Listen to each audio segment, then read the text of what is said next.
You're watching Rodney Reviews. Like and subscribe, or else. Hello, everybody. Welcome back to another episode of Rodney Reviews. I'm your host, it's your boy Rodney. On today's episode, I'm with my boy Chase. Say what up to the people, Chase. I'm Chase, and I am 32 years old. It is indeed 32 years old with two Unlike, kids.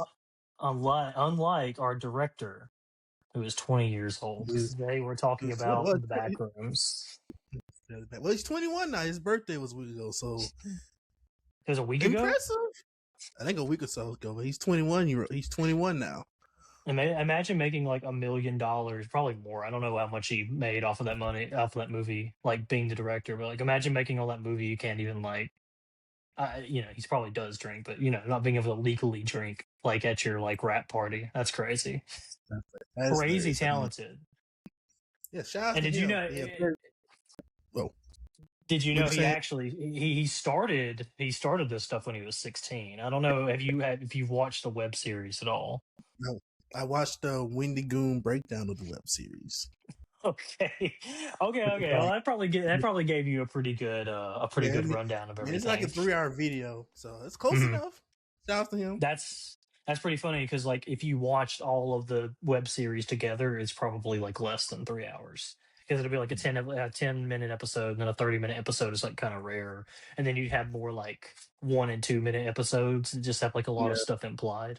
So that is kind of something I was going to ask. How do you want to approach this movie? Do you want to approach the review and the analysis from a complete standalone experience, or do you want to talk about it in the context of the entire like? For me, this is like my first experience with the Backrooms. So I coming into this movie, I knew like nothing about it outside of that little wire monster that I saw pictures of and like people getting transported into this space. But Lord, I knew nothing about it. But if you want to get into the finer details of the Backrooms, give my 5 fans the lore of the Backrooms, and be my guest. I can, and the thing is like it's actually interesting in both contexts because I think that the movie stands alone really well. Surprisingly well. I thought that it was just going to be like kind of a creepy horror movie. It went to a lot of places I didn't think it was going to go, but as like a standalone horror movie, it's got a lot going. One thing I haven't seen people actually compare it to that it reminded me of, believe it or not, was The Shining. I can see that. Yeah, you get the really like because The Shining is also kind of liminal, because like that's where all this starts is from like liminal imagery, that original 4chan post and all that kind of stuff. So is Stephen King the first analog horror director? Who knows? Is Stephen King the first analog horror writer? You want to talk about remakes. I think if you wanted to do a remake of The Shining, you would like maybe you do like because you can't talk to Stanley Kubrick Shining, but you could what if you shot it as like shoot it as a found footage film, like make it something new, that'd be really interesting. He tried the topic. Have you seen the Shining TV movie? Yes, I have. It's where he chases him around with the croquet mallet. It's the Stephen King television. We're getting way off topic. The Stephen King television series are really interesting because you also get stuff like the Langoliers, and they're so weird, but they have this like strange charm about them. That's actually another movie that's very liminal. Is the Langoliers? Have you ever seen the Langoliers? Yeah, with the little weird brown things with the teeth under the plane. The plane might went to the Backrooms by accident. I mean, it's sort of the same. It's sort of the same concept. So, like, they were making all the Stephen King movies. We need a Langoliers remake. I'm super down. Now would be the perfect time.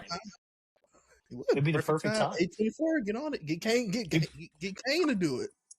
Put some like Dreamcore, and that's not out of the realm of possibility either. Because the Kane's web series, he actually has 2. I guess you maybe call them Backrooms spinoffs, because there's nothing that actually implies that they're part of the Backrooms canon of the rest of the series. But there is the Oldest View, which is about like this guy finds this entrance to a mall, but it's like 20 feet underground in the middle of a Ooh, forest where it shouldn't be. And it's like really ooh, backroomsy, but there's stuff in that web series that kind of makes it where it's like, this probably can't be in the backrooms continuity because it's too yeah. different. And there's another one that the name of it escapes me. I haven't actually watched it yet. So like Mm. him splintering off and doing other works of that same style that are not necessarily backrooms, like he absolutely could do it. Like, that sounds. I'm gonna look that up. That sounds pretty good. But back on topic. Back on topic. We're But way off topic. yeah. Back on topic.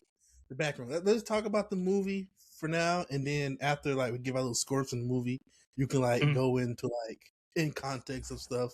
Because, like I said, I knew nothing about the backrooms for real before Okay. this, so Mhm. I would love to learn more about the lore. But when you Okay. first saw it, what you think of the movie when you first saw it? So when I first saw it, the intro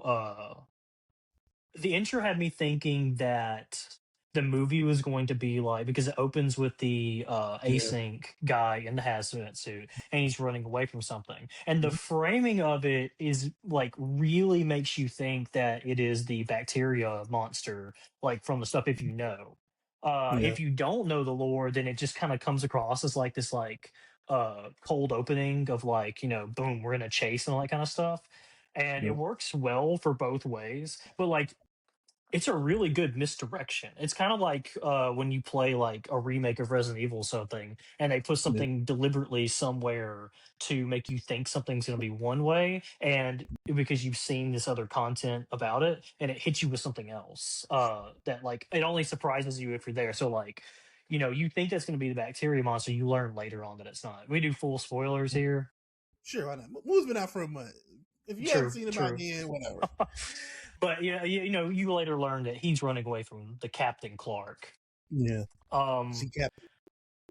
and then it cuts to the first scene after that's the therapist session, right? Like it shows the Yeah. therapist session before it does anything else. Yeah. So the one of the things that really struck me as interesting there was like there's not a lot of character development. The movie's like asking you to come to a lot of your own conclusions on stuff, Yeah. because you hear like, they do the little role playing session or everything, but you're only hearing things from Clark's side of the story, and Mhm. then you're also like it's in like a therapy setting. So you learn a It's little got. bit about Clark. It's kind of like a unreliable like narrator. Like Yeah, as far as he's Clark telling goes, us like what. absolutely. Yeah. Like he's telling us what happened with his wife. For all we know, that could not. It could have been something way different. We're just hearing his side of the story from and he things. and to some degree he knows that he's not completely not at fault because he's in Yeah. therapy, and Yeah. he even admits in that, like, he's like, it's like small, but he's like, oh well, I've had some drinks, and then he loses his temper with the therapist, Yeah. um who you really don't know like anything about the therapist at this point. uh it really comes out of left field when she becomes like the main character in like the last two-thirds of the movie. um but at the same time, like, it's really good with like how conclusive it is. So it's like you have the scene with Clark and the therapist. They do the role play. He loses his temper. She's a terrible therapist, but I think that that's intentional. I don't think it's bad writing. I think she's a terrible therapist, and that's actually part of it. um Yeah. but then it kind of shows you like his life, right? Like his power bill's too high. He's living in his furniture store because he's not living in his house that he pays for. That was the funniest thing ever. When we cut to this, the hard cut to him like in the furniture store bed watching TV. Like, oh, that's hilarious. Well, and that goes really well with the cinematography because you don't realize it. It looks like he's probably like at a friend's house, or maybe he's at a. It Yeah, really looked. I, Where I thought he was that was, initially. I thought he was in a motel. yeah, that was like a low rent motel, like a Motel 6 or somewhere. It was Right, probably a and small. then the camera pans and shows that He's just like he's he's in his living own in his shop. furniture store. Yeah, he's Okay, living. I see why his bill's too damn high. Probably can't afford a motel at this point. Yeah, yeah. His electric bill is killing him. Actually, before that, we skipped what's probably one of the most integral scenes, is that he goes and he's got his coworker there and his coworker's boyfriend, and they're shooting his The, very the Captain. '90s. Captain very Clark, 90s. Captain Clark's Ottoman Empire, and he has the blooper and all that kind of stuff. And he fails in that, and like you really get this image of Clark as like things are just not going his way. Yeah. He's longing for a time that is gone now because he's not with his wife. He feels mistreated, he feels out of place in the world. That's also kind of like you get that feeling like when you see him driving around, like there's clouds in the sky, but they're arranged in a way that's very like symmetrical, like in an off-putting way. It's really blue, like it's like what you would see in like a child's hospital, like on the wall. It's like what the skies look like when he's like driving to work and stuff like that. No, that's good. He got a kick-ass BMW at least. He did. Car note that's probably He did, yeah. Car note that's probably high as hell. I can't afford. You probably can't afford that either. So I kind of That's why he's living. I don't know what furniture he sold to buy that BMW, but which I mean, cars weren't. So what? Probably got it from the little architect money he did have because he had a house. He has a house. He probably got a little money. He is a freaking architect. Yeah, I would say that dinner scene was amazing. That dinner scene is amazing. Yes. Well, we're cutting a little too far there. So he goes to. He pulls the electrician. The electrician's like, dude, I don't know, man. And he's like, where did these switches come from? Like, this is ridiculous.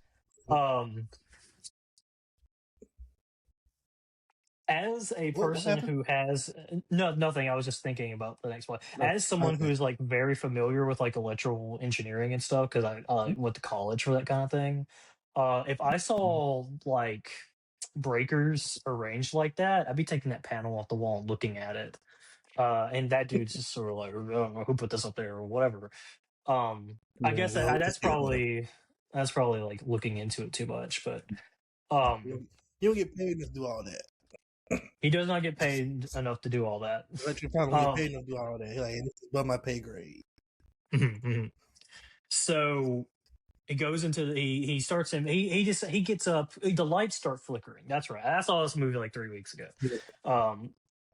The lights start flickering. He's like, isn't going. You can't go anything going on. Just watching. I don't remember what he's watching, but I remember what the async guy that is at the end of the movie is watching. It might have been he was watching. I think another commercial came on with the other furniture store. The cowboy came on, which was yeah. You probably saw it. It was like, man, why can't my commercial be that good? That's a good point. I didn't actually notice that. You're probably right. That is probably something to like go through his head there, because that's another thing. Is like he doesn't feel like he belongs in the world. He doesn't feel like he reaches what the world is expecting of him. You get that feeling from the conversation with the therapist, where he's like living up to the potential he has. Right, living up to it's like he has these high goals in his life. He's like, damn, I should be doing this, not this. Yeah, I guess that's relatable because I feel like a lot of people feel that way. Like, damn, I should be doing something else, not just working regular 9 to 5. I should be doing something else in my life. Well, it's really interesting that's part of like it, because you at Taco Bell. Yes, that was exactly like me at Taco Bell before I got my first like professional job. I worked at Taco Bell for like 3 months after I got a degree, and that was a really like scary 3 months, because you get this feeling of like, well, if I don't use this degree, I'm not going to be able to find a job in my field, because they're gonna like. It's a really stressful time where it's kind of delicate, because it's like if you don't find something in your field with your degree, that gap, the longer that gap is, the harder it gets to explain to employers.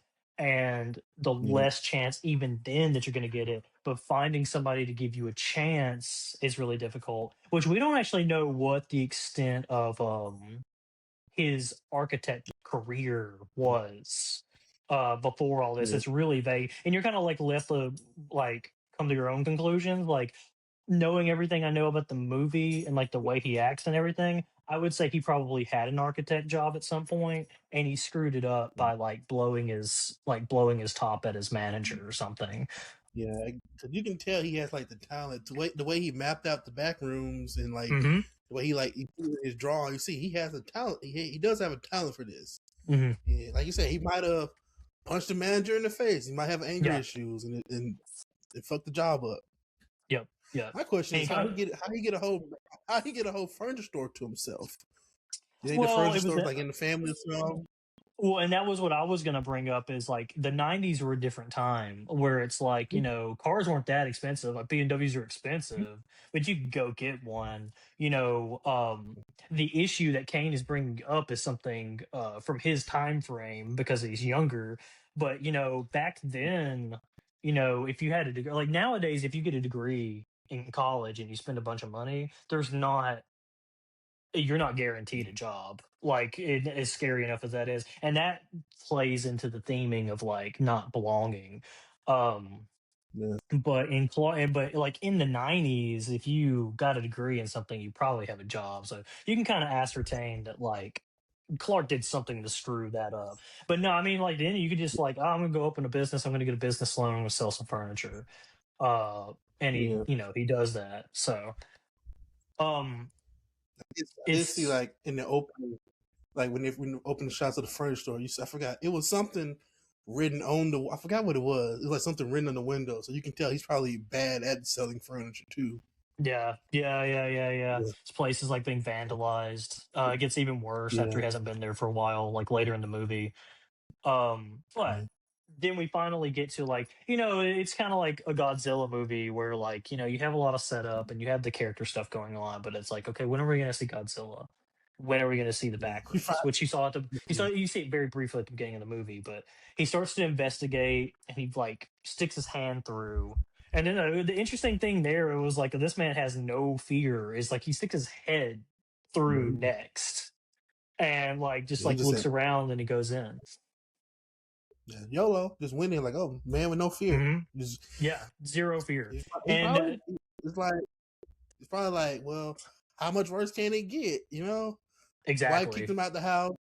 Furniture store failing. What's the worst thing? What's the worst possible thing that can happen while I'm in here? Exactly. The first thing he sees is like a shit ton of furniture that he takes. And then he goes in and he's like, he's real skittish at first, like you said. He goes in, he's like, this is weird. He explores. It probably fascinates him because of his architect roots, you know. And then he hears something and he begins to run out and he takes one of the furnitures with him.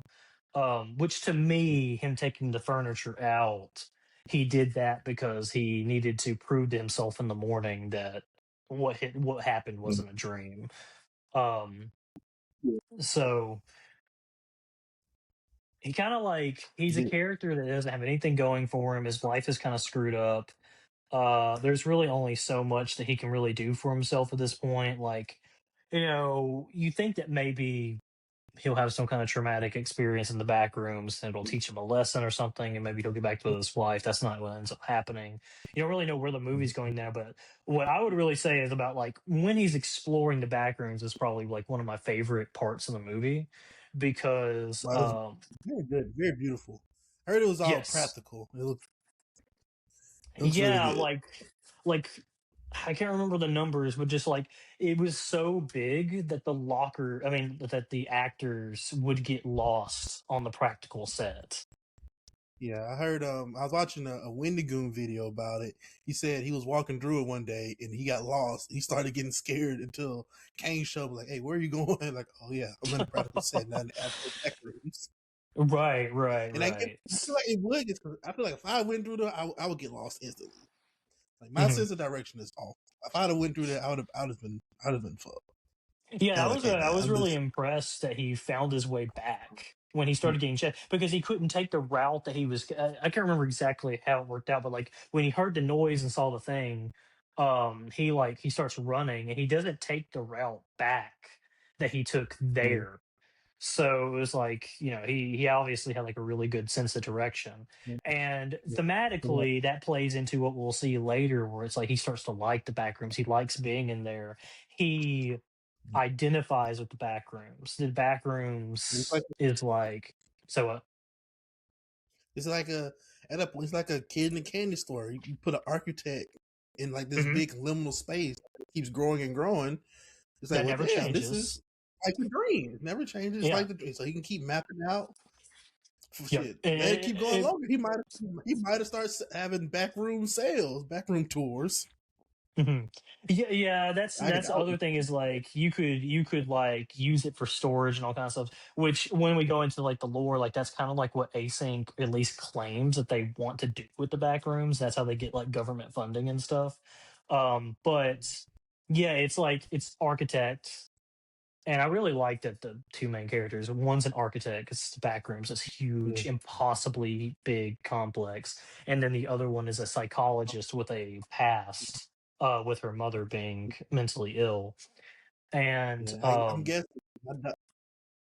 Yeah, it feels like she sees like I guess her mom and Clark because she probably thinks Clark is like going mentally ill too about the yes, back room, and then the message on the voice machine earlier with hmm the I opened the window, I'm not coming back.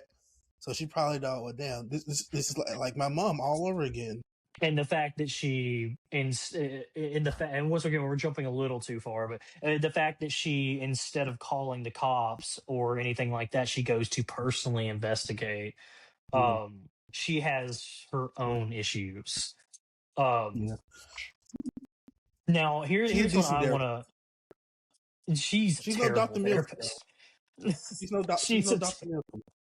No Dr. Milfy. I have. You could make the argument that until the end of the series, Dr. Melfi is a bad therapist as well. At the very least, that she's an opportunist therapist, but that's a totally different conversation. I'm talking about The Sopranos right now.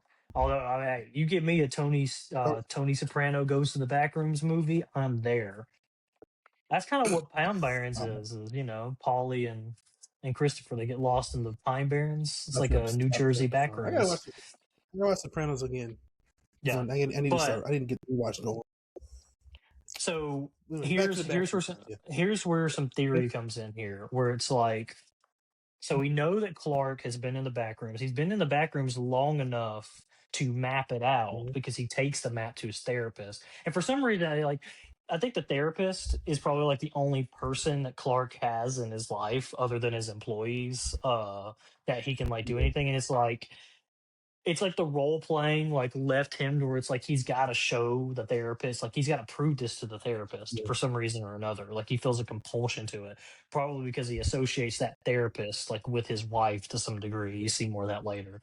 So he shows her the map and he's like, "Have you ever sent anybody to a mental asylum?" And she's like, "No, unless they're going to hurt themselves." And he's like, "Well, look at this map." And she looks bewildered by it and she doesn't believe it, for the obvious reasons. And he decides that he's going to go get proof.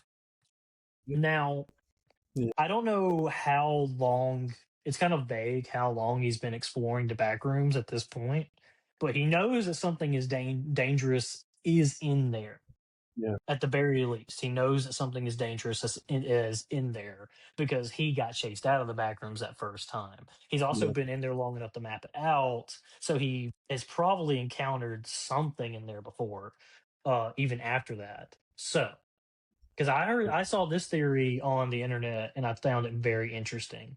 Do you think that Clark was just neglectful when he brought his employees to come videotape the back rooms, or do you think that he purposely led them to their death? I don't think he purposely. I think it's a little neglectful. I don't think he thought nothing would happen. Like he probably knew something would happen, but he didn't think it will get killed. Mm-hmm. See, Because for me, they go. He's like the last one that he saw with, so he's complicit with murder. Mm-hmm. Well, Like, so for me, I would say that because he's been in there long enough and because he knew where that hole was, and it's like the back rooms, as we would see like during the chase sections later, it goes up and down and left and right, and it goes in all these crazy directions. But Clark picked this one particular pit that he took them to.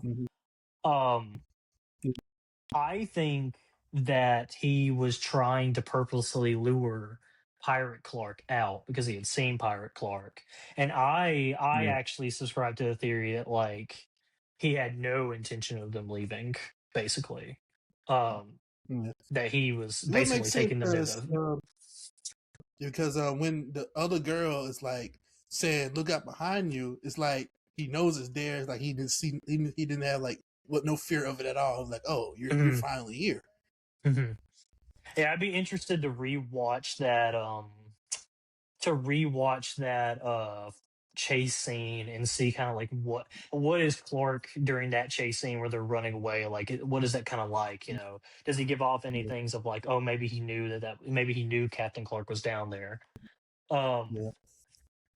So, and that kind of like concludes like the first half of the film, Yeah. Good and person. it like, yeah, and then your character swaps, and I can't remember exactly where it is, but at some point you learn more about the therapist. So the therapist grew up. She had a mom that was a hoarder and that was also extremely like isolated. Was like self isolating.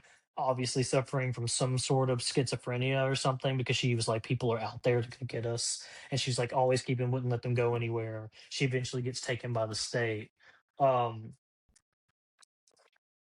Clark loves the back rooms because they're this amazing, impossible architectural space, and they never change. And he doesn't want his Yeah. life to change because his life has He wants changed everything. recently, and he wants it to go back. But if he's in the back rooms, nothing ever changes. He belongs there. It's like he knows his own flaw is that he isn't like incapable of change and all that. But her fear, she's trying to like overcome her own childhood trauma from her mom by not being like her and trying to help people like her. Um which Yeah. I personally, and it kind of reflects in her books as well, which are like her books and tapes, which are like not selling.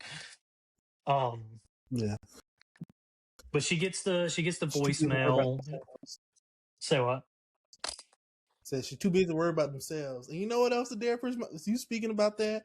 Therapist it reminded me of you and another person who we can't name, but you relate to the therapist a little bit too, in a way. Yeah, a little bit. Yeah. It's, you can let people drag you like literally in the case of the two employees, like drag you to your doom by like getting involved in Yeah. their nonsense. And that's exactly what she does. He's obviously been in there long enough for bills to pile up, so he's like been in there for a couple of Yeah. months. Um and she goes and investigates, and you get a little bit of investigation there too. You get a little bit more Godzilla moment, where she's like investigating the back rooms, and it looks interesting and all that kind of stuff. um and Clark eventually like standing off in the distance around the corner, and he's like, shh, it'll hear you. And then he drags her to the dinner table scene, and like, so I was this is where the doing that so once. I was trying with like the stuff on the wall. I was trying to I rewatched it do non-savory memes today, and I was trying to read what it said on the wall, but the picture wasn't clear enough. So hopefully when the full digital version comes out and it's in good quality, I'll be able to go back to that part and like reread what he wrote on the wall. Mhm. All I could really make out is like something on the planes and like the picture he drew of the pirate Clark, and there was a window. Yeah, So lifting hopefully somebody when up it to a does, window.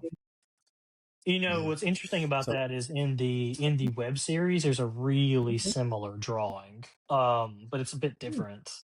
And in that one, it's the drawing says like "Don't move," uh, which Clark's Clark, what he says to the therapist. I can't remember the therapist's name. Um, Mary, is her name either. Mary? I I don't think remember so. her name. I'll look it up. But he tells her like, don't make a sound, like it'll hear you. So this is where the movie got weird, and I was really worried they were gonna botch it. I was like, I don't know about this. I was like getting worried. Um, It's getting, but no, a the little dinner strange. scene, it was Yeah, strange. It was very strange. the dinner was really good. Like I figured, I'm assuming the redheaded woman was like the Backrooms copy of his wife. That's what I was assuming, or at least thinking, because the way he capped her, So, put it on, I'm like, oh, this maybe his wife. Because the way when he so said this is he looked at her. He didn't say nothing. It looked like he was like angry at like, oh, this may have been his wife.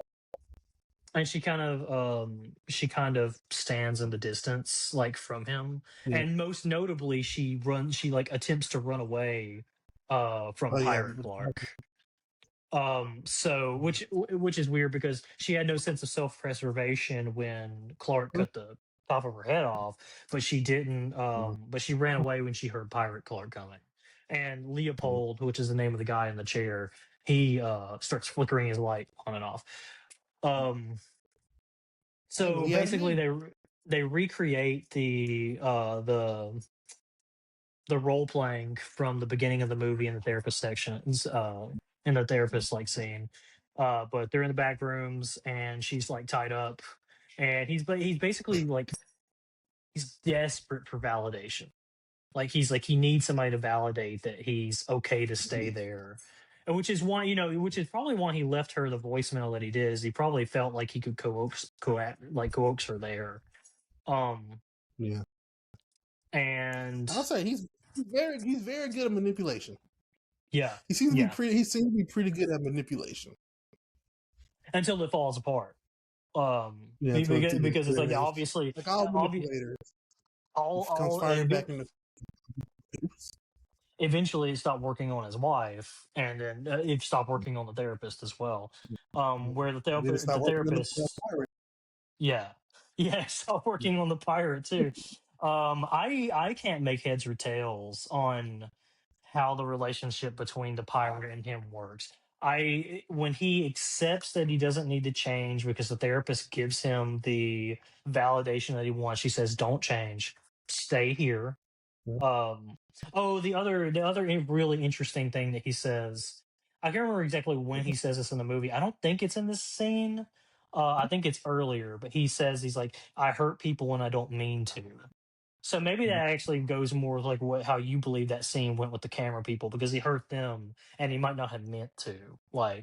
But like being around him causes people to get hurt, and it's like he's aware of that, but he doesn't know how to stop it, or he lacks the capacity to change himself in a meaningful way that lets him stop it because of his own personality flaws. So his conclusion is he just wants to stay in the back rooms, it not change. He just wants to be there. He basically wants to be an entity of the back rooms. And she says, "Okay, do it. Stay." Yeah. And And he's like, "Mm, they're like any people he does hurt down there, they just heal. yeah, Like, they I just noticed heal." it like when he's got the woman, her hair like when she's running, you can see her like hair grow like right back. Like you see her skull starting to grow right back. I noticed that in my second watch. Like, oh, this is interesting. What's really cool about the you wouldn't really call them monster designs, but the two that stand out to me is his. We're just going to assume that that's his wife, because I'll go into the way Yeah. that the back room supposedly works and the way it operates off of like memories. Um, Mm-hmm. if you notice, the eyes are like here, here, here, here, here, here, here, here, here. It looks like her face looks like if you were shaking your head no, and it's the after image. The fat guy, his eyes go down, so like that, so maybe he was like shaking his head yes when he was copied or something like that. You'll see stuff like this later too, because you'll see because like the back rooms will like copy a moment, but it'll like maybe copy like a section of moments that happen like one after the other, because you'll see that with the poll, with the missing posters on it, This where it's is like the pole, yeah, it's a bunch of poles and they all lean down. So it's like, oh, this pole fell down. Um, anyway, so that was something that was interesting about it. And then if you actually look at Pirate Clark, he's kind of like his face is like sideways, right? Like one eye is up here, and one is kind of like down here. He's like sideways. Um, very droopy it face. it looks like, to me, it looks like the after image of when he fell. His peg leg fell in the commercial. So he Mm-hmm. fell one side top heavy because his peg leg fell, which in an instant from the outside would look like one eye is up here, one face down there. And his mouth is like messed up too, because like when Clark was falling, he was really, I'm falling. So like he's like captured in that moment. So I didn't that think was about the thing that was the thing that I noticed about the creature designs I thought was really cool. Um, that there was a lot of thought I'm into gonna it. go look back. I'm gonna go look back. I'm about to go back and look at that. That looks. Yeah, it's worth it. But now do you bring that up? I'm about to go back and look at it. Mhm. That's Um, pretty cool detail. so for a horror movie, what did you think about the chase? Because that's the really like that final chase between Pirate Clark after he eats Clark and then starts chasing her everywhere. There's so much good stuff there. It was a good chasing. The craziest part to me was when she was running through I forgot what it was, and she gets like outside, well not outside, like on top of something, and she looked down, and there's like nothing there. It just Yeah. keeps going down. That part got me because being high up, that's why I'm going roller coaster now. Being that high up in the air freaks Mhm. me out, and It being reminded me. looked down and seeing nothing but darkness. Oh no! I feel like that stairs leading up to the trap door, it reminds me of something, and I cannot put my finger on what it is, which is actually pretty thematic for the Backrooms, funny enough. You remember it, but you remember it poorly. Every time Clark says that, every time that it remembers something, the more that it remembers, the less it remembers. Because it forgets the details. I'm trying to figure out how Pirate Clark big ass got through that tiny door. That's what I'm trying to figure out. he like probably how he's he get to that tiny ass door. it would appear that they're made of like some sort of like silicone and stuff. So like probably he's probably able to more to like slime through things than like you would like notice. There's also the theory that Yeah, like Pirate Clark is just the bacteria like wearing like skin made that the back room's made for it or something. Um I can see but that. yeah, but you know, what's really cool is like during the chase scenes, like you'll get these Easter eggs that are like blink and you miss it, that are like, you know, the Mhm. liminal like imagery. I don't know how much of you seen it, but it kind of like took off on the internet after the original Backrooms post on 4chan. And like the pool rooms were in there, the neighborhoods were in there. Like you would get all these really cool references to like all this liminal imagery and everything, like during this chase scene. So, so stuff. If I was a real like Backrooms fan, I would seem like, oh, I know that Mhm. And stuff like there's that. there's thematic stuff to the chase too, because she's always carrying around the rock from her destroyed Yeah, house from there. that she like remembers, but it got demolished for like apartment buildings or something like that. And she kept the rock of like where she put her handprint or her footprint or whatever it was. Yeah, And she had to like to get away from Pirate Clark, she'd like smash it on his head and yeah, it like crumbles to pieces. And yeah, it kind of like goes along with the theming of like, you know, to get out of this place, you gotta let go of the past, of like this, you know, yeah. past in the back of your mind, and like let go of this stuff. Um One thing I was interested in was the cardboard caveman. Is that any significance in the Backrooms, or is that just something Yes. for the movie? Y- So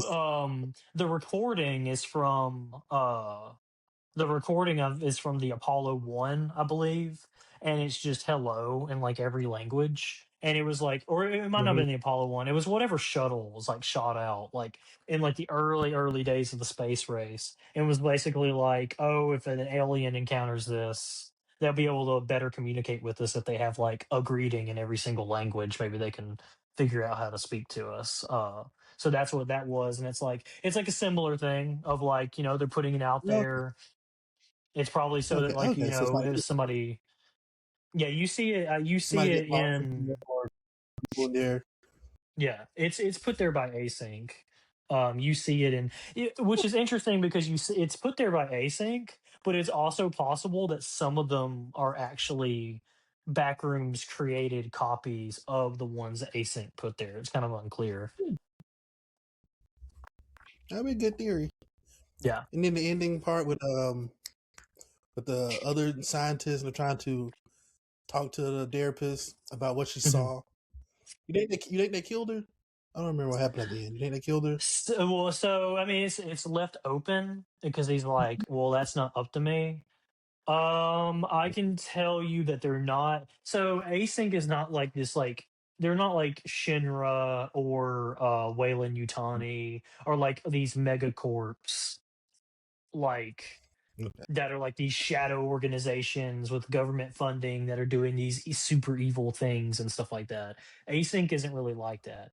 However, the person who's in charge of Async, he has goals related to the backrooms, and he's not above doing things. So like there's one character who the long story short of it is he's part of an expedition into the backrooms for Async, and he actually gets Mhm. propelled forward in time by like 3 months, and he appears 3 months I later. do know that.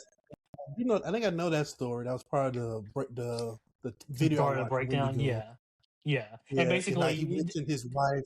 He told his wife and everybody he was dead for 3 months, and he yes, just and came back, I because believe. they wouldn't let him leave Async because they were like, "We've already told everybody that you're dead. We can't just let you leave." And he became convinced that like he was still in the back rooms, and the people he were talking with was like entities that had been copied by the back rooms. Like he didn't believe that he escaped from the back rooms. So he actually gets a hold of a shotgun and he tries to blast his way out of there. Anyway, all that said, it's kind of like up in the air, like what, because he didn't get them the chance. It's kind of up in the air, like what would Async have actually done with him if he hadn't have like escaped and also had a gun, um, Mhm. and like whether they would have killed him or not, and like to the extent they would have covered it up. So, and the cool thing about it is you can come up with your own conclusion, but thematically it doesn't matter because the one thing Yeah. is for sure: Async is not going to let her go back to a regular life. Like that much we know, No, yeah. and that's where you get like she disassociates, like, or at least that's the vibe I got, was that when he was talking to her, because like you hear the lighting like a bzzz, it was like get louder and louder as he's talking, and his talking like kind of fades out, and she just kind of like blankly stares forward and kind of like disassociates. um and she basically has ended up in the same situation despite trying really hard not to. She's basically ended up Mm. in the exact same situation that her mom was in, where her mom was taken to a mental asylum, assumedly drugged to the point where she doesn't have coherent thought, and she probably lived and died there in that mental asylum because she was too unstable to be let go. And now, whether they let her live and let her stay in like the back rooms, or will stay with Async and help them research the back rooms, or they give her some poison food and just dispose of her so that the Yeah. secret doesn't get blown. um she's trapped, she's stuck, she's not going to see the real world anymore, and that's not, unlike Clark, that's not what she wants. um Async, if they were smart, they would have recruited Clark. He would have loved it, but he's probably too mentally unstable for that. Um, Yeah. but there I definitely would have is. loved like a scene between the scientist and Clark, like because he sees him on TV and then sees him in the back room. It would have been Mhm, interesting to see how what would have been like if those two have like crossed paths, or maybe they have and they try to do something. And Clark's just like right. shoot them off, or Yeah. got Pirate Clark to defend them for him. Yeah, they could have tamed Pirate Clark. I mean, I guess they were already trying to capture Pirate Clark and like learn more about him, because you see Pirate Clark, like I guess they're about to do like an autopsy on him. When they Yeah. coming in there, something that was also interesting, because like, there's like a lot of like really, it's like the themes are an Easter egg in the movie where you like notice someone. It's like, oh, she's a therapist, and like the Backrooms has a psychological thing on things, and she's obsessed with her own past while trying to help other people move past their Mhm. past, while she is stuck in the Yeah. past because she's keeping the rock with her, and her life is defined by her experience with her mother. And then Clark, with him being an architect, goes with the complex, and then him being stuck in the past, being stuck in the back rooms and remembering things, all that kind of stuff.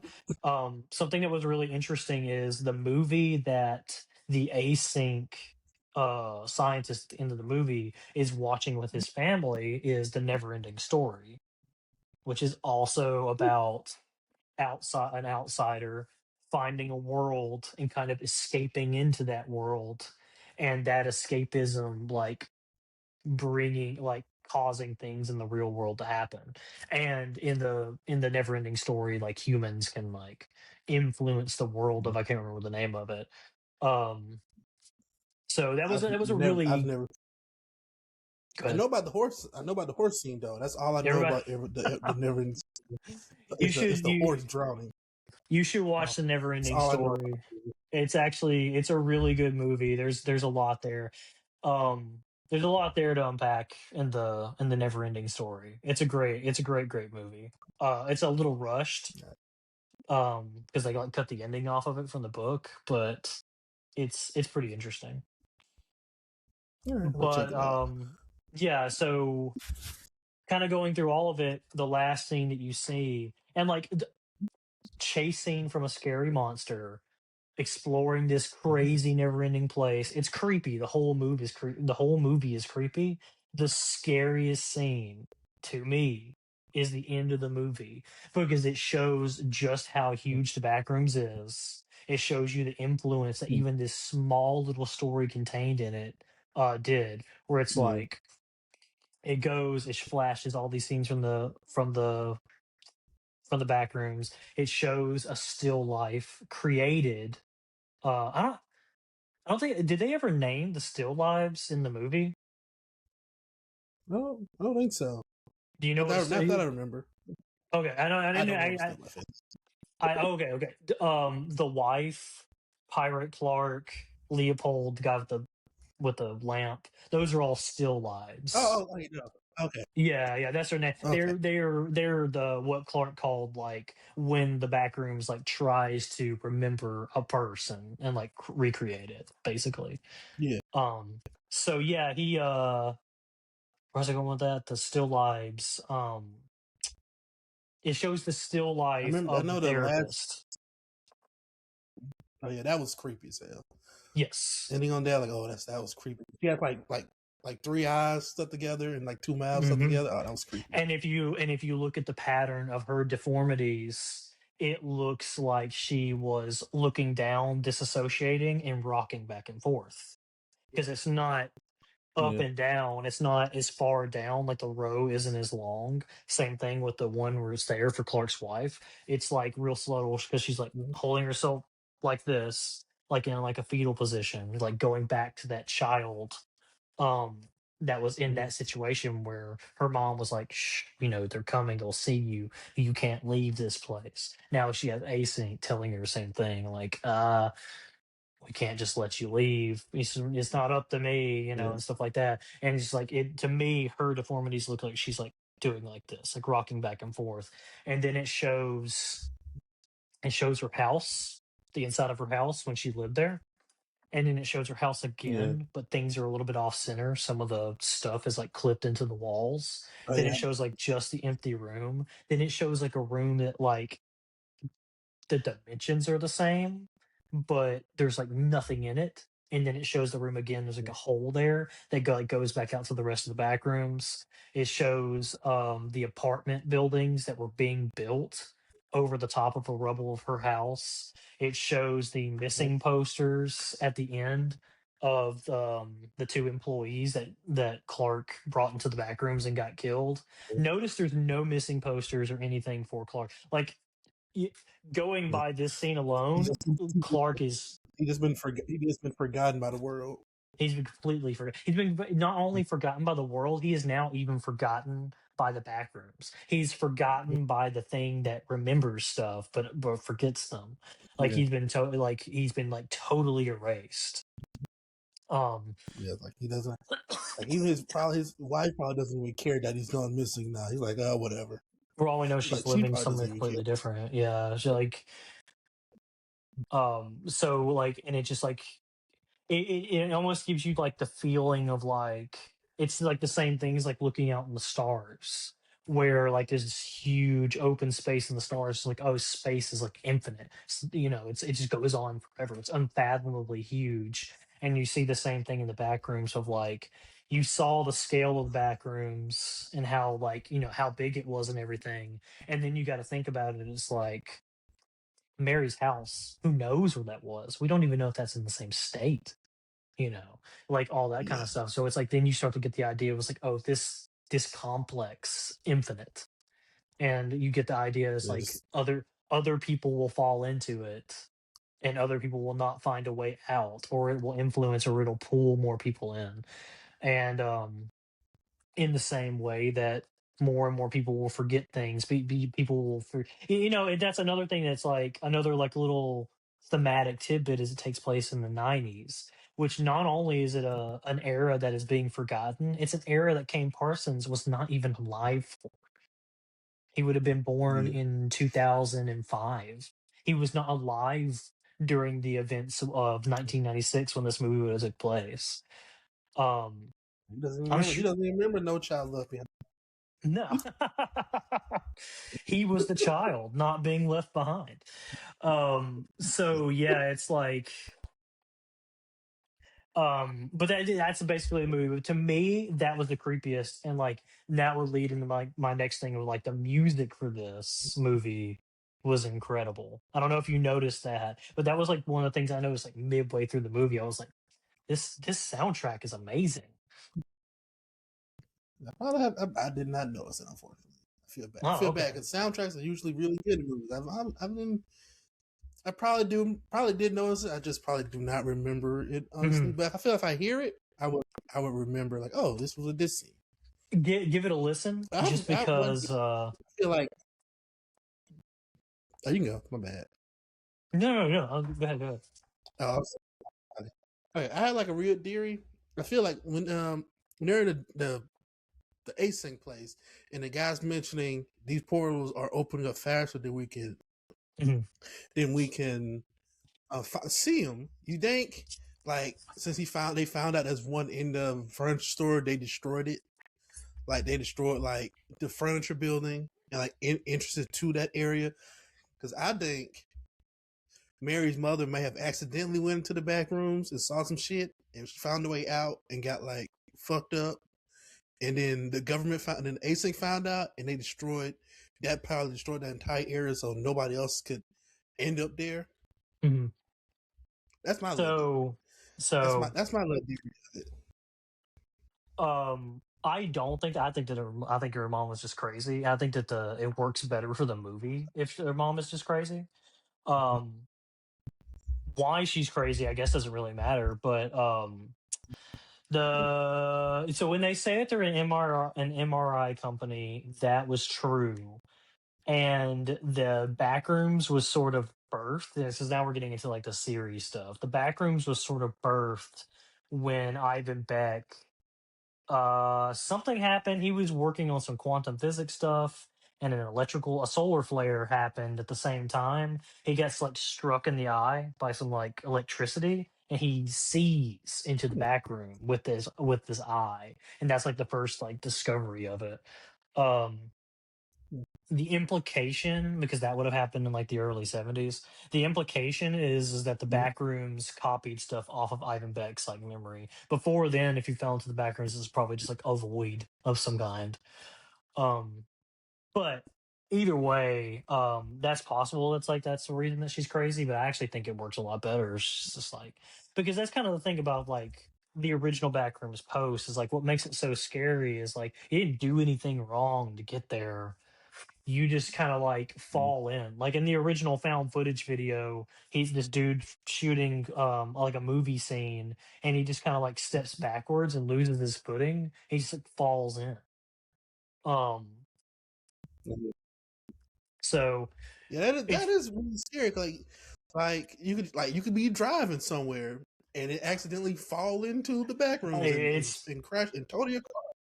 it's I think funny that you. wasn't there a car in the back rooms Yeah, I was movie? gonna say I don't think so. Was it? there's actually a video in the web series which is footage of a highway, and a car is driving, and it goes zoop. Instead of going forward, it goes zoop down into the back rooms. And yeah, you see that car later on in the back rooms.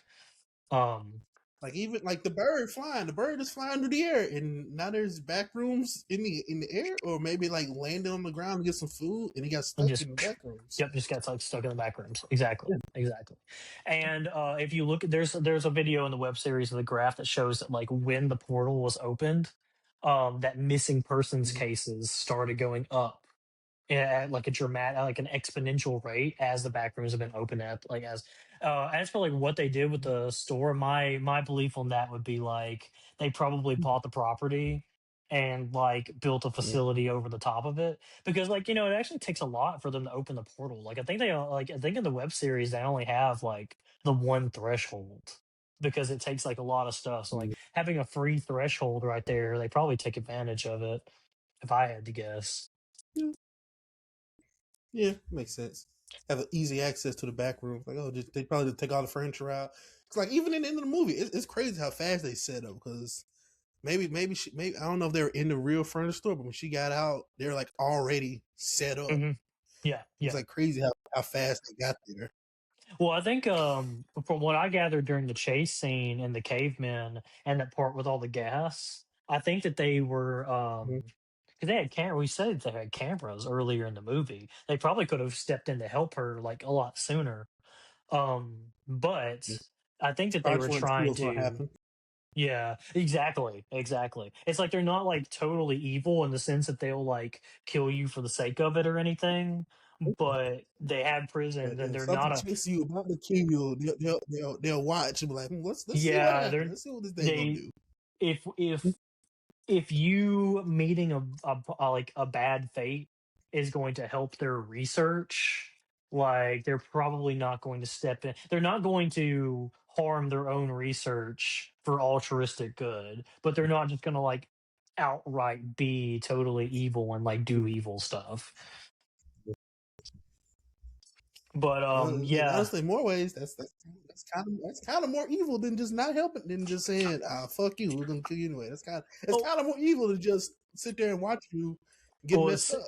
it's scary because it's realistic because because that also kind of goes in with like the Easter egg themes there of like so do we like we wear shoes that were like made with like slave labor and stuff like that, and it's like, well, it's just kind of how it is because like you get that vibe from the doctor and he's like, this is the greatest. I mean, he says it straight up. He says this is like the greatest discovery like of all time.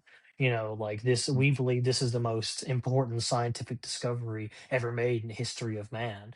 And in the same way that She's Florida, asking, "What are you gonna do with me?" He's like, "It is what it is." He's like, "It is what it is, lady. It is right, what it is right, at this point." and but he when he says that, the doctor, or I guess not the scientist, he like sounds obsessed with the back rooms in a very similar way that Clark is obsessed with the back rooms. Um, The black room. and the That's a black rooms. BET That'll special. be the black The black. exploitation version of the I, movie. This is a I black saw a rooms. TikTok trend that said there's a TikTok trend that said these are the black version of back rooms, and it's all just like old Southern black churches, and like grandma houses, like furniture. I'm like, oh, this is Yeah, hilarious. like the little like the blankets with like the frill at the end of it. The toilet cover with the fuzzy stuff. Like exactly Oh yeah, the black rooms. and give it a year. Give it a year. The Wayne brothers will make a movie called The Black Rooms. Give it a year. Well, that's gonna be the interesting thing, right? Is the Backrooms is like it originated from a post on 4chan. We know where the Mm. screenshot came from, so we know the building that picture was taken in as well. And it really makes you go like, who all is going to come for money from this thing? Like, how does the What? copyright for this work? That's going to be an interesting thing to see Whoever shape out. God bless whoever did it. I hope he got some money out of this He because ain't seeing a like Slender dime. Man, just a random Slender Man post and it just blew up. So whoever God bless whoever credited Backrooms by just for making us just for a little scary fun. Like, just something scary I thought of. Here it is. Now That's the about to become a giant IP. So hope he it got some good is. lawyers. Hope he got all the proof he needs to get whatever money he can get out of this. So But that's the God bless that man. interesting. That's the interesting thing about this, isn't it? Is because like when Slender Man was really big, I don't know if you've watched Marble Hornets, which was like the first big Slender Man thing to take off on YouTube. It was actually filmed mostly in Huntsville, Alabama, and Tuscaloosa. Marble Hornets was, That's cool. um, but when the time came to make a Slender Man movie, they didn't hire the Marvel Hornets guys. They hired Hollywood knucklehead number 37 to do it. And it was terrible. And, the only thing of significance from that movie was that some little girls stabbed somebody because Slender Man told them to do it. That's the only thing anybody remembers from that like garbage movie is those like two little girls like being crazy about it and like stabbing someone. Um, There are two Slender Man movies. Both are pretty terrible. Yeah, that's what I'm saying. It's like I didn't even know there was two. I mean, I think I Yeah, assumed that there was more than one, but like we're kind yeah. of getting to an area Those, where those, like those movies killed off any like hype Slender Man had. Like any exactly. popularity Slender Man had is gone. It's Yep. funny. I think I hear the best Slender Man movie is not even a Slender Man movie. It's like Slender Man adjacent. It's called The Tall Man, Giant. Hmm. It's something like that.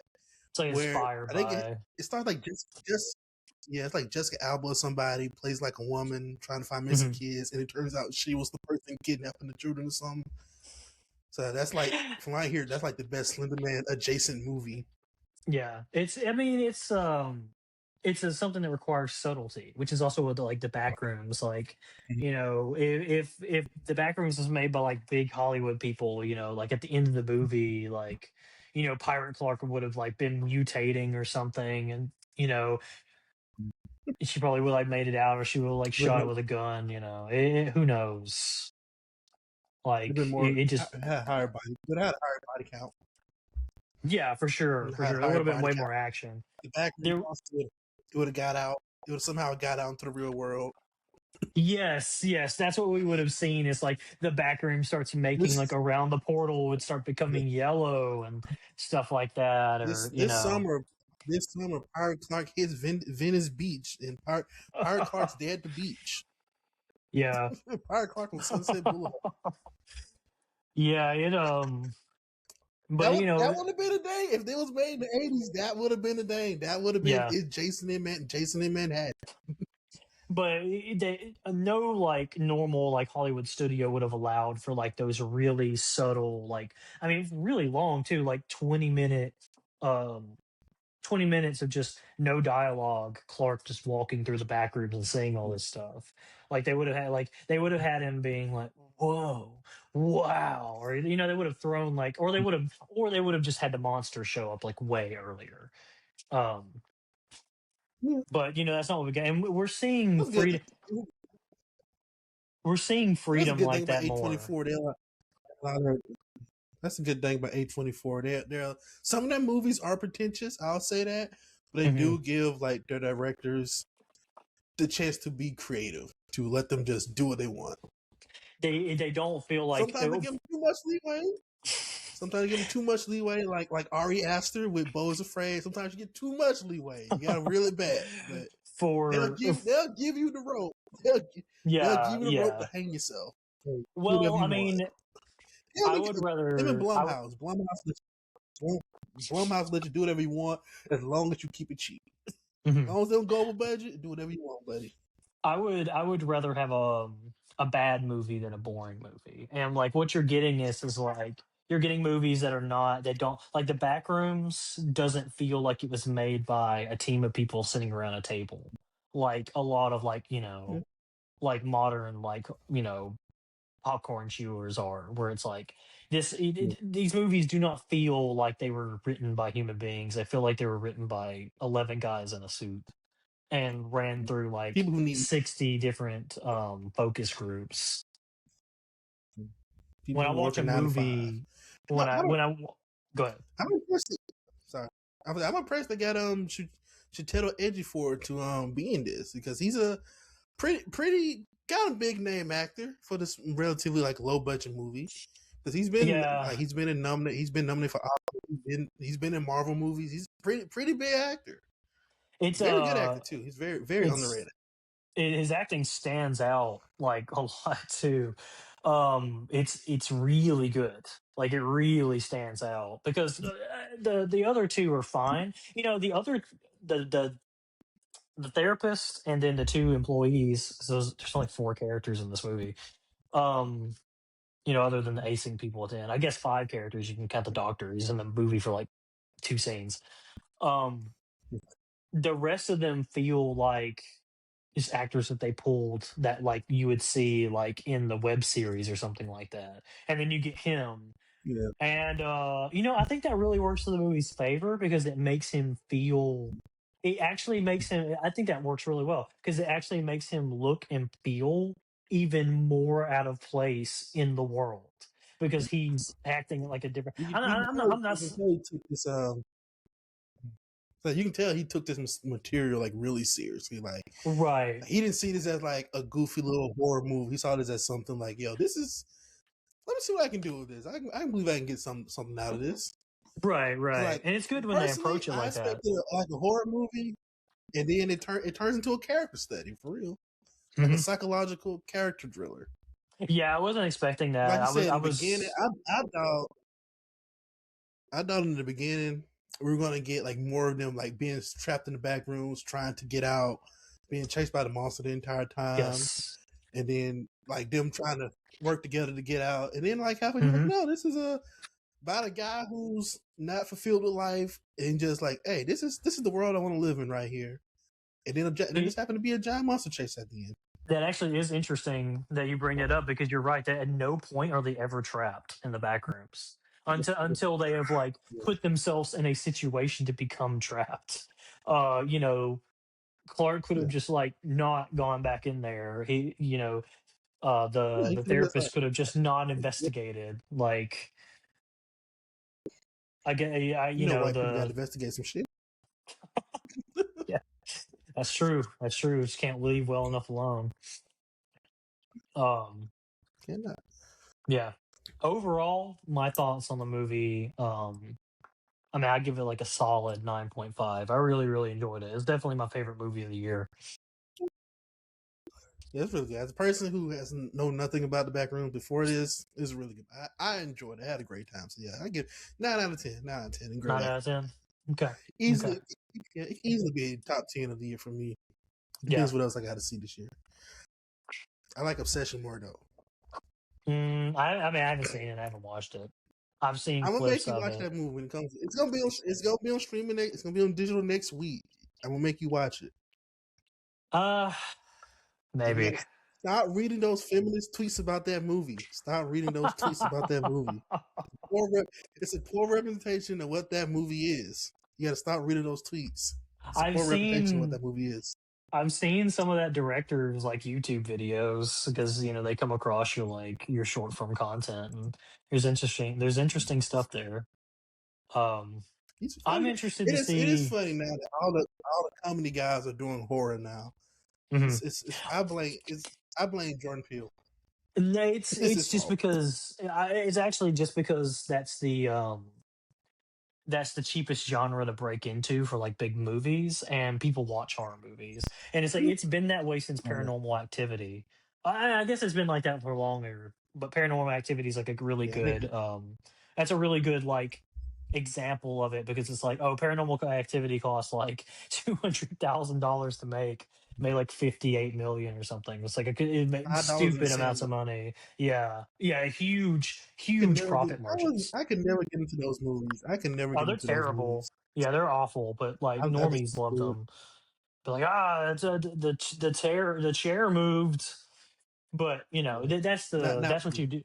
That's what you do with horror movies, and you just make a million of them. My horror movie need somebody with a weapon chasing after people. That's why I love. That's why I love Leatherface. Just a big guy with a chainsaw. That's why I love that face on Well, that screen. I feel like there were even some similarities, not necessarily in what was happening, but in the cinematography of when they were at the dinner table scene, and it reminded me of the dinner table scene in Texas Chainsaw Massacre I can a see little that. bit. I can Like, see that. yeah, Yeah, I can see that. I can see that. because the still Yeah, lifes were so great movie. chaotic. Yeah, it was a really good movie. I really enjoyed it. Yeah, Very interested to see what Kane yeah. Parsons does when he's no longer 20 years old, and he's instead like a Yeah, different when age. he's 22. When he's 22. Let's see what he makes when he's 22. Yes, yes. Gotta be the Kane Parsons, 22-year-old director, makes a shit ton of money for this. Here's what I know. What's gonna be the next 4chan story that gets turned into a movie? What's gonna be the? Because I feel like like they always do. Hollywood's gonna learn the wrong lesson from this, like they always do. Like I love movies. They're gonna learn the wrong lesson from this. They're gonna get somebody to scour do 4chan again, you're gonna get Twitter or something to find you're gonna get the another movie to make. the Reddit Jolly Rancher story as a drama. You'll get that. You'll get what else? 4chan. That's interesting. I'm trying to think of like green text. I think if you just go with Jeff the like green Killer text. movie. Yeah, I don't know about that one. Most probably haven't got more creepypasta movies made. Well, you know what would be a good one, and you couldn't do this because of Nintendo. You would have to alter it to be just a generic video game. But the obvious one to me is Ben Drowned. Like you can make a really good movie off of that. Like there's a lot of potential for that. Yeah, no, I know it is. I don't think I ever read Ben Drowned. I know what it is. I don't think I ever like read it or like watched it. I know what it is. Long story short, guy buys a Majora's Mask at a garage sale. He plays it. There's already a file. He deletes the file, and then his file starts acting weird. The video game is haunted, you know. But it's like it sounds corny, and it kind of is now because it got like really overplayed. It's like every single like creepypasta afterwards was like that. But yeah, it still holds up. I like it. Like what's that movie? What's that game called? What's that movie called? Stay Alive. The one with the horror with the haunted video game with Frankie Muniz. What was it? It was called Stay Alive or something. It's not Staying Alive. I haven't seen this. You gotta watch. Stay Alive is basically this like witch possessed video game. It's like PC online game. Like friends play it and they're trying to solve the mystery. And like if you die in the game, that's how you die in real life. And the witch comes to kill you. Yeah, it's funny because it's a Disney movie technically because Disney like owns the property apparently. So it's like the only horror Disney movie. It's alright. It's a decent movie. Yeah, it like came out mid 2000s. It's a pretty decent movie.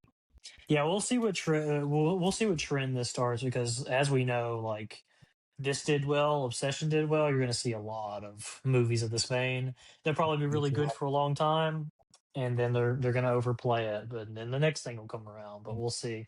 But overall, Backrooms, I liked it. Looking forward to more. He said he's going to do more of the web series for Backrooms. It's kind of been on hiatus for a little while ever since Found Footage 3. So I'm interested to see where it goes. Go watch them. You should watch you should just watch all the Backrooms videos. They're pretty interesting. All right. Anyway, this is where we end. This has been an episode of Rotten Reviews. Thank you all for watching and peace out. Catch you on the next one. And that is it. All right. This was fun.